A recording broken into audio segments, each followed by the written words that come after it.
You wake up, you check your phone, you work, you consume.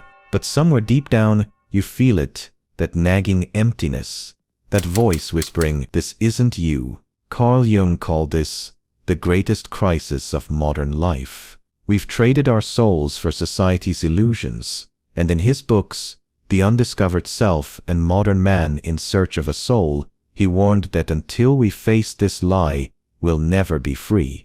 In the 1950s, Jung wrote The Undiscovered Self as a warning. He saw humanity at a crossroads.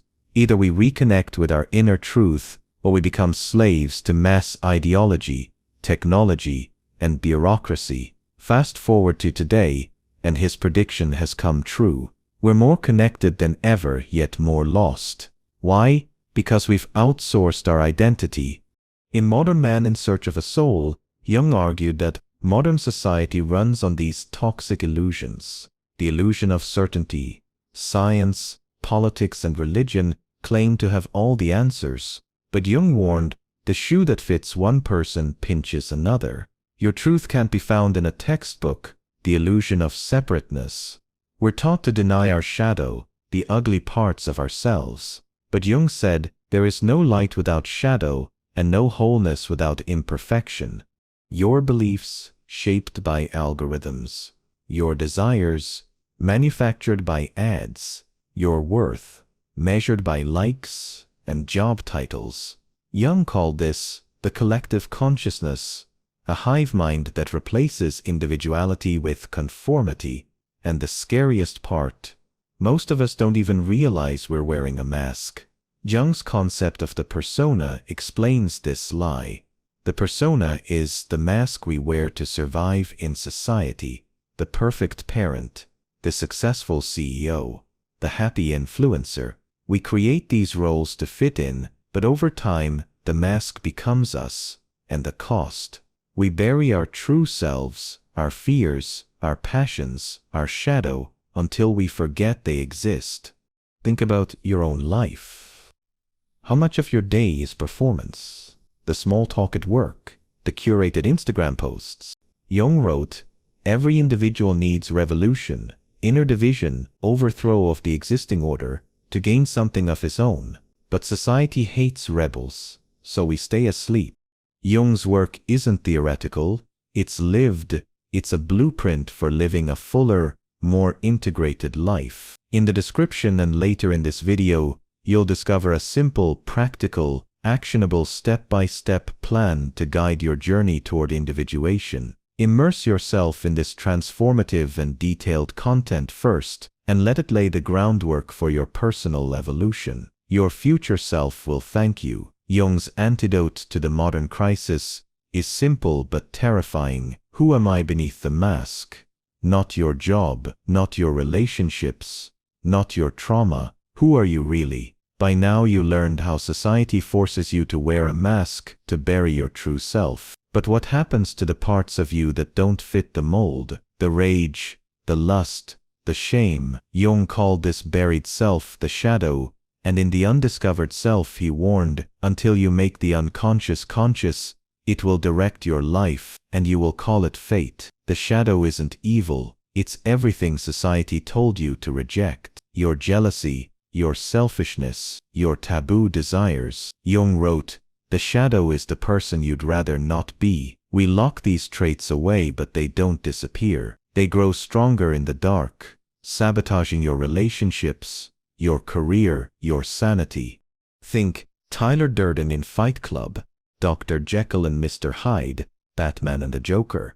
These stories aren't fiction, they're metaphors for the shadow.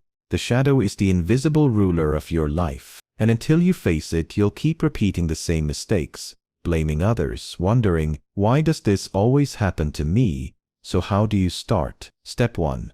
Identify your projections. That coworker you hate, the politician you despise, they're mirrors. Everything that irritates us about others can lead us to an understanding of ourselves. Write down your judgments, then ask, where am I like this? Talk to your shadow, sit in silence. Imagine facing your darkest self. Ask, what do you need me to know? Listen, write, rage, cry. This isn't woo-woo, it's science. Jungian therapy uses this method to heal trauma. Step 3. Channel the shadow. Artists turn pain into music. Athletes transform anger into focus. The shadow is 90% pure gold. Your darkness holds your purpose. That childhood bully, he's the reason you became a therapist. That heartbreak, it birthed your poetry. Stop fighting your shadow, dance with it. This is your moment. Will you keep blaming the world for your pain, or will you descend into the underworld of your soul and reclaim your power? Till now you have discovered the mask and faced the monster. Now, final lesson, individuation, the alchemical process of turning pain into gold, fragments into wholeness. But this isn't a self-improvement hack, it's a revolution. In Jung's own words, wholeness is not achieved by cutting off a portion of one's being, but by integrating every facet of the self. Individuation isn't about becoming perfect, it's about becoming complete. Jung called it the process by which a person becomes a psychological individual, a separate, indivisible unity. Imagine fusing your mask and shadow,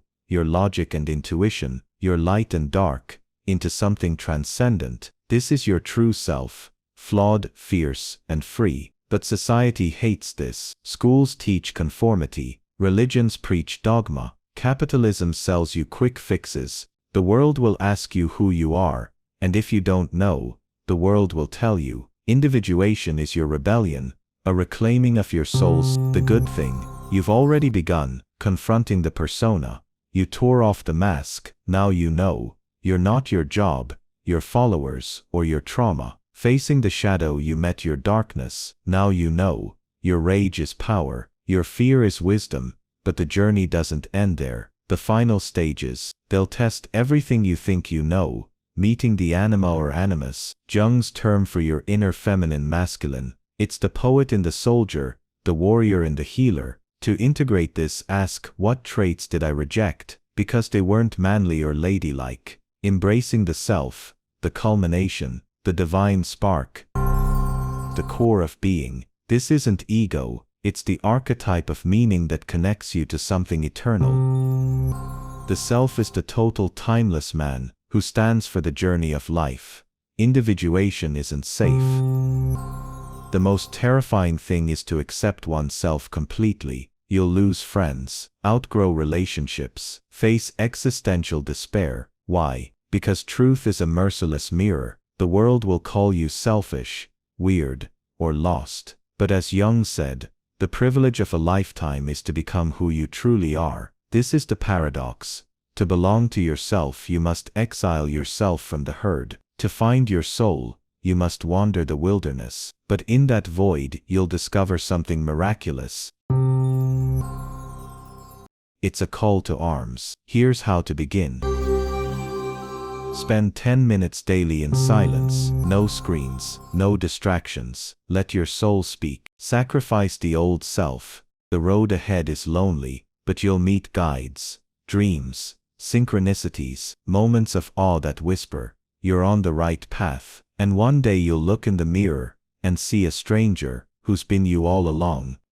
Final words in the Undiscovered Self were a plea. The individual is the only reality. The masses will rage, the machines will hum, but you'll finally be alive. Not a brand, not a mask, not a shadow, a soul. Here's an actionable plan inspired by Jung's ideas with real-life examples and steps to integrate his concepts into daily life. Practice active self-reflection and dedicate 10 to 15 minutes daily to journaling about dreams, emotions, and recurring patterns in your life. Example: a person notices they resent authority figures at work. Through journaling, they trace this to unresolved childhood dynamics with a strict parent.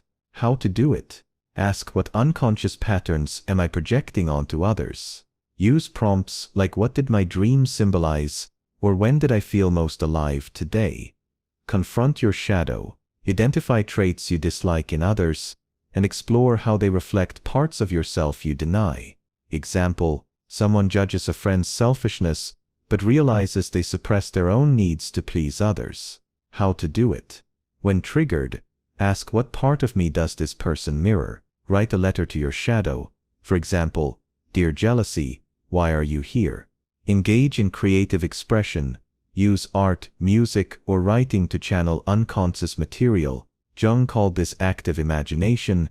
For example, a stressed executive starts painting abstract art weekly, uncovering buried emotions about feeling trapped. How to do it?